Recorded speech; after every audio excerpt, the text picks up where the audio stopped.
اگر ہمیں ان واقعات کا پتہ نہ ہو جن میں سے ایک واقعہ باغ فدق کا بھی ہے، تو پھر اس سے خرابی یہ لازم آتی ہے کہ جو دوسرے رستے پہ چلنے والے لوگ ہیں وہ اپنی قوم کو اور ہماری قوم کو بہت آسانی سے بے وقوف بنا کر اپنے دام فریب میں پھنسا کر اپنے مسلک کا پرچار کرتے ہیں اور انہیں اپنے مسلک میں شامل کر لیتے ہیں، اور مسلک حقہ اہل سنت و جماعت سے انہیں نکال دیتے ہیں۔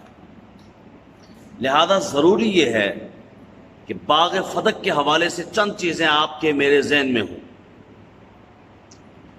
اور وہ یہ کہ سیدۃ النساء اہل الجنہ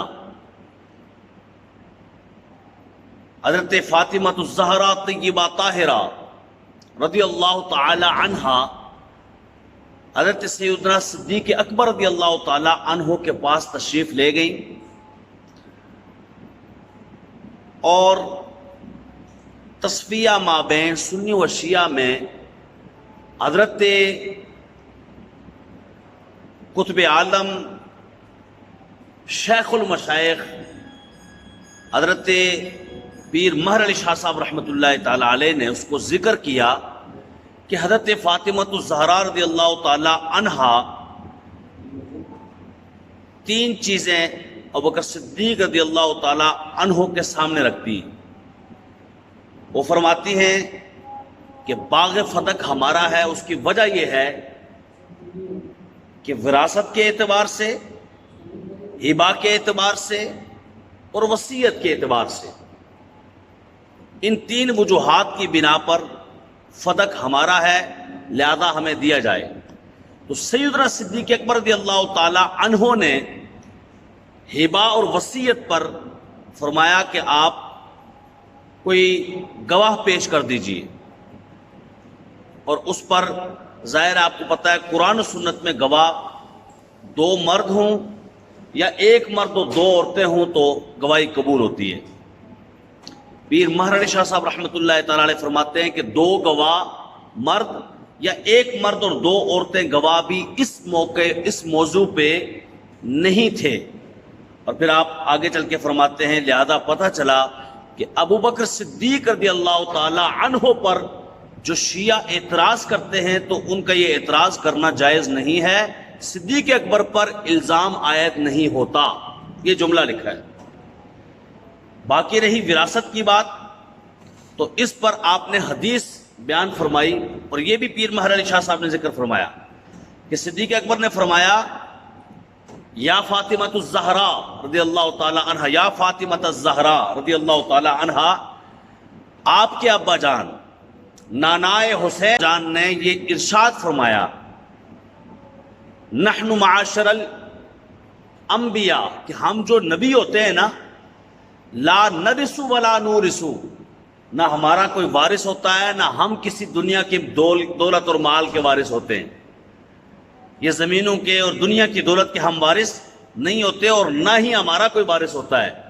جب یہ حدیث پاک سنی تو سیدہ طیبہ طاہرہ رضی اللہ تعالی عنہا وہاں سے تشریف لے گئیں، اور اس کے بعد آپ ایک مرتبہ حضرت صدیق اکبر آپ کے گھر تشریف لے گئے، دونوں راضی ہو گئے۔ اس کے بعد نہ کبھی مطالبہ ہوا اور نہ ہی اس حوالے سے کوئی باتیں ہوئیں، البتہ چند لوگ، عبداللہ بن سبا جیسے لوگ جو سبائی فتنہ تھا، جس نے حضرت عثمان غنی رضی اللہ تعالی عنہ کو بھی شہید کیا تھا اور بہت بڑا فتنہ پھیلایا تھا، جس کے بعد آج تک فتنہ پھیلا ہوا ہے۔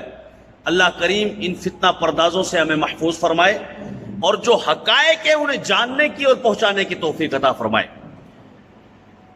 تو اس نے پھر یہ مسئلہ آگے چھیڑا تھا حضرت مولا علی کرم اللہ تعالی وجہہ الکریم کا، کہتے ہیں عثمان غنی جو ہے وہ اس لائق نہیں ہے کہ وہ حکومت کر سکیں، اپنا خلافت کر سکیں، وہ ٹھیک نہیں ہے، اور حضرت مولا علی کو ہونا چاہیے، اور یوں ہے، اور وہ اس نے مختلف قسم کے فتنے پھیلائے جو کہ نہ مولا علی کو معلوم چلے پہلے، وہ بعد میں جب معلوم ہوئے تو کام کافی غلط ہو چکا تھا۔ بہرکیف میں عرض کر رہا ہوں کہ حضرت سیدہ حضرت ابوبکر صدیق سے راضی ہو گئی اور پھر اس کے بعد کوئی نہ مطالبہ ہوا نہ کوئی ایسی بات ہوئی. لیکن آج تک روافض اپنی تقریروں میں اس بات اور اس واقعے کو لے کر ہمارے کتنے سنی مسلمانوں کو رافضی بنا دیتے ہیں. میں نے ایک دو نہیں اس موضوع پر کتنی تقاریر رافضیوں کی بھی سنی ہے. ایک رافضی ناصر عباس نام تھا, اس نے تقریر کی اور وہ ہمیشہ یہی کرتا تھا. وہ کہتا میرا مشن ہی یہی ہے کہ حق کے زارا کی بات کروں کہ حق کے زارا نہیں ملا. وہ جس طرح وہ سیفی علی نام ہے اس عورت کا, وہ ایسی خبیثہ عورت ہے جس نے ٹی وی ٹاک شو میں آ کے جو ہے وہ اس طرح کی بات کی تھی. اس نے کہا تھا انصاف تو اسی وقت ہی ختم ہو گیا تھا. اس نے کہا انصاف کا بیڑا غرق اس ٹائم ہو گیا تھا, استغفر اللہ, کہ جب بی بی فاطمہ زہرا رضی اللہ تعالی عنہا کو انصاف نہیں ملا تھا صدیق اکبر کی بارگاہ سے. تو ہم کہتے ہیں لاکھ لعنت ہے ایسا کہنے والے پر کہ جو سیدہ صدیق اکبر کو ظالم کہے یا سیدتنا فاطمہ الزہرا کو خطائے معصیت والا بولے یا کہے کہ وہ گناہگار یا غلط تھی. رب کعبہ کی قسم نہ فاطمہ زہرا غلط ہو سکتی ہیں نہ سیدنا صدیق اکبر غلط ہو سکتے ہیں.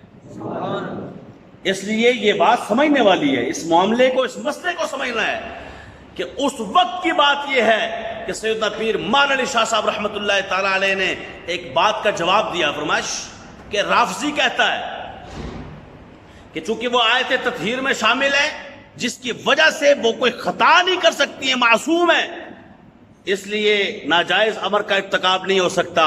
تو اس پر پیر مہر علی شاہ صاحب نے فرمایا وہ معصوم عن الخطا نہیں ہے, کیونکہ معصوم صرف اور صرف ملائکہ اور انبیاء ہیں. ہاں محفوظ عن الخطا ہیں کہ اللہ ان کو خطا سے حفاظت فرماتا ہے.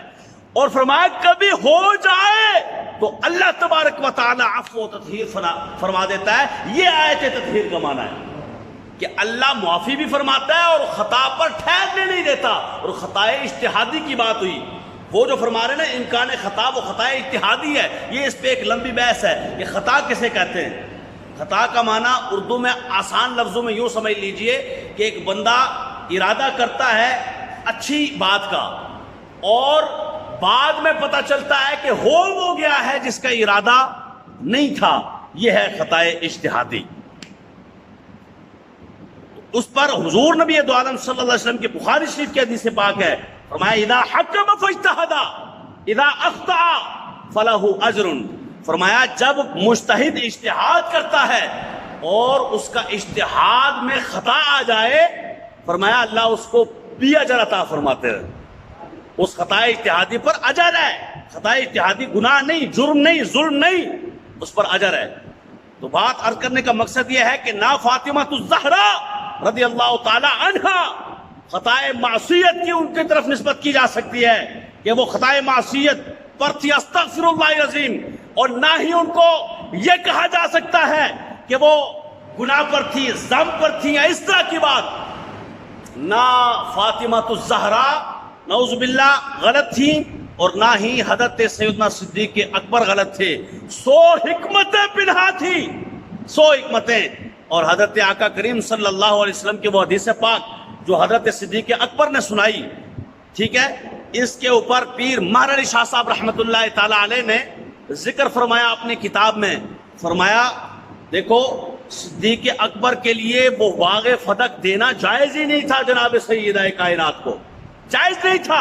وہ دیتے تو ناجائز امر کا ارتکاب ہوتا. یہ پیر مہر علی شاہ صاحب رحمۃ اللہ تعالی نے لکھا ہے. فرمایا فدق دینا حضرت ابوبکر صدیق کے لیے جائز نہیں تھا, اور فرمایا جائز ہوتا بھی اور سیدہ کائنات رضی اللہ تعالی عنہا کو وہ نہ دیتے پھر بھی کوئی ان سے شکایت نہیں کر سکتا تھا آپ نے کیوں نہیں دیا. اس پر دلیل دیتے ہیں پیر مہر شاہ صاحب. فرمایا اس لیے کہ ایک مرتبہ سیدہ کائنات رضی اللہ تعالی عنہا حضور کی بارگاہ میں آئیں, عرض کی یا رسول اللہ ایک غلام چاہیے. حضور نے فرمایا غلام نہیں, یہ تسبیحات لے لو, ہیں جی, 33 مرتبہ سبحان اللہ, 33 مرتبہ الحمدللہ اور 34 مرتبہ اللہ اکبر بولو, اللہ تمہارے سارے معاملات کو آسان فرما دے گا. تو غلام نہیں دیا. میں دیکھو انہوں نے مانگا تو صحیح نا, پر حضور نے دیا نہیں.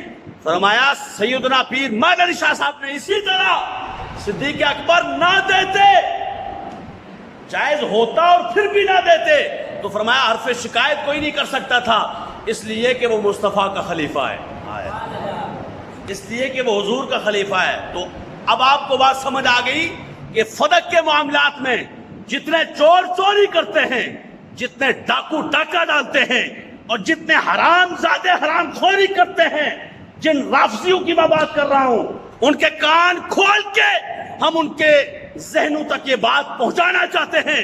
خبردار، فتنے مت پھیلاؤ، فساد مت پھیلاؤ، لڑائی جھگڑے مت کرواؤ، ظلم و جبر کی داستان رقم مت کرو، اور کبھی مت کہو کہ سیدنا صدیق اکبر ظلم کر ارتکاب کرتے تھے. نہیں، بلکہ صحابۃ کلہم عدول. حضور نے فرمایا سارے صحابہ عادل ہیں، ظالم نہیں. تو سیدنا صدیق اکبر رضی اللہ تعالی عنہ بھی حق پر تھے، اور سیدنا فاطمہ الزہرا بھی حق پر تھی. نہ ان سے گناہ معصیت ہوئی اور نہ ان سے گناہ ہوا. یہ بات یاد رکھنے والی ہے. ایک طرف سٹریم پوزیشن اس طرف چلی جاتی ہے، ایک طرف ادھر چلی جاتی ہے. کئی لوگ ایسے ہم نے دیکھے، وہ کہتے ہیں نہیں نہیں نہیں نہیں یہ غلط ہیں، کئی کہتے ہیں نہیں وہ غلط ہیں. ہم ہیں حضرت آقا کریم صلی اللہ علیہ وسلم کا کلمہ پڑھنے والے. ہم کہتے ہیں نہ خطائے معصیت کی نسبت کر سکتے ہو، نہ گناہ کی نسبت کر سکتے ہو، نہ جرم کی نسبت کر سکتے ہو، اور نہ ہی سیدنا صدیق اکبر کے خلاف بات کر سکتے ہو. بلکہ رب کعبہ کی قسم، جو بندہ سیدتنا فاطمہ الزہرا سے ہلکی سی نفرت کرے گا تو جہنم کے نچلے درجے میں جائے گا. اسی طرح جو سیدنا صدیق اکبر سے نفرت کرے گا وہ بھی جہنم کے نچلے درجے میں جائے گا. تو ہم الحمدللہ اہل سنت ہیں. ہم کہتے ہیں نہ ہم نے افراد کا شکار ہونا ہے، نہ ہم نے تفرید کا شکار ہونا ہے. ان پاک باز ہستیوں، یہ بات مجھے کیوں کرنا پڑی؟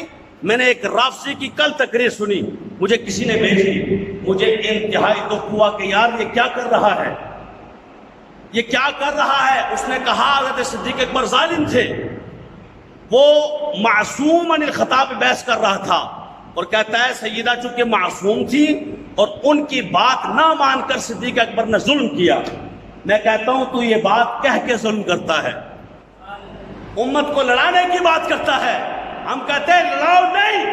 جب سیدتنا فاطمہ الزہرا نہیں لڑی تو کون ہوتا ہے؟ بات کبھی مطالبہ نہیں فرمایا. 6 مہینے تک زندہ رہی حضور کے بعد، اور اس کے بعد آپ وصال فرمایا. اور آپ اٹھائیے کتابیں، آپ کو ملے گا کہ سیدنا صدیق اکبر نے ہی جناب فاطمہ الزہرا کا جنازہ بھی پڑھایا، اور بار بار مولا علی کے کہنے پر پڑھایا. یہ دو کتنے خطرناک باتیں کہ جب وہ یہ کہے گا ایک عام آدمی کے سامنے بتاؤ وہ گئی تھی مانگا تھا حق کے نہیں، تو جواب ہوگا ہاں حق مانگا تھا. پھر سوال یہ ہے کہ حق انہوں نے دیا تھا کہ نہیں، جواب ہے کہ نہیں دیا تھا. دسو ان بندہ کدھر جاتا اسی طرح کرتا. باغ فدق کا یہ چھوٹا مختصر ذکر کرنے کا مقصد یہ ہے، کبھی آپ کے سامنے دیکھو میں نے آپ کو پہلے کبھی بیان کیا ہے، ہم نے بیان نہیں کرتے اس طرح کے موضوع، ہم چھیڑتے ہی نہیں ہیں. لیکن وقت ایسا ہے کہ اگر میں نہیں چھیڑتا 6 ویڈیوز اس ٹائم میرے پاس موجود ہیں رافضیوں کی، جس پر انہوں نے یہی باتیں کی ہیں. اور آپ کو میں اگلی جو انہوں نے گالیاں دی ہیں نا سیدنا صدیق اکبر کو، گالیاں باقاعدہ گالیاں ماں بہن والی بھی ایک بندے نے دی ہے، میں آپ کے سامنے نہیں بیان کر سکتا. دونوں کے حق میں ہے کہ نہیں ادھر بھی حق تھا ادھر بھی حق تھا، لیکن واقعہ تو ہوا، سلجھانا تو ہے نا بھائی. کوئی بندہ آپ سے بات کرے گا تو آپ کیا کہیں گے؟ ہاں ٹھیک ہے جی، جو وہ کہہ رہا ہے کہ حق نہیں ملا تو واقعی بڑے ظالم تھے نعوذ باللہ، تو مان لیں گے آپ. کوئی تو بات آپ کو کرنی ہی پڑے گی نا. یا اہل سنت بالکل یتیم ہو جائیں بس ٹھیک ہے جی ہمارے پاس بات ہے ہی کوئی نہیں، کرنے والے چپ ہو جاؤ بس.